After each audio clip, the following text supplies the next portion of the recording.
things, but this one is one where we're actually talking about it regularly. In fact, just this week we were talking about 1 million and what it means. I think for the manufacturers, one of the key elements is to be socially responsible.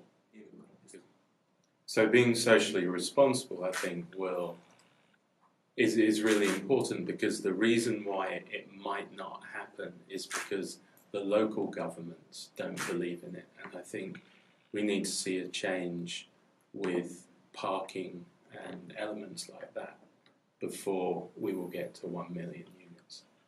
So all in all, the barriers need to come down. I think everybody needs to be ambitious about this, because it's a great goal to motivate everybody in the industry. But it can only happen if the wider stakeholders also are ambitious, and that means lowering the barriers. That really means maybe like looking at license holders, but especially I think the parking is a significant issue, because if it's not easy to park a motorcycle, then it doesn't matter how easy it is to jump on and get through traffic if the destination is a problem. I think our strategy is three-pronged. So we use Jaya as our main lobbying mechanism. So they work closely with the government. So that's the principal thing. And as one of the chairs of Jaya, I think Harley Davidson is leading those efforts to get the license changed and all the other barriers reduced. We also work with the US Embassy and have meetings with them and ask for their support in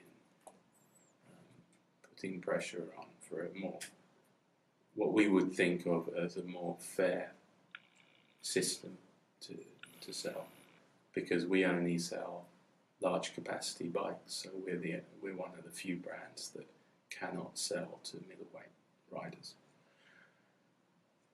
And then, of course, we use our brand in situations like this to get our message out.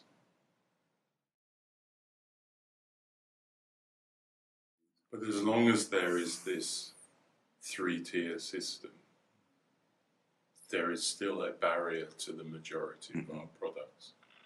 And so in Harley Davidson Japan, at the moment, our strategy is rather to help people get the license so they have the full choice, the full range.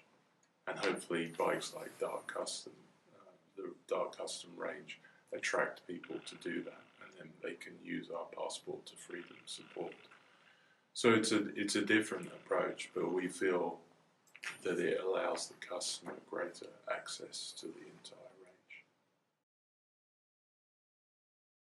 Of course, we're one of the big American brands. You know, it's natural that we meet the US Embassy regularly from time to time to share what our interests are and ask for their support.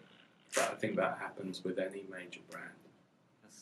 It's not to say they support our efforts completely, but they have to make their own choices about what to prioritize. But we make it clear that we want their support in persuading the Japanese government to lower the barriers so they can achieve their own targets of setting 70 million.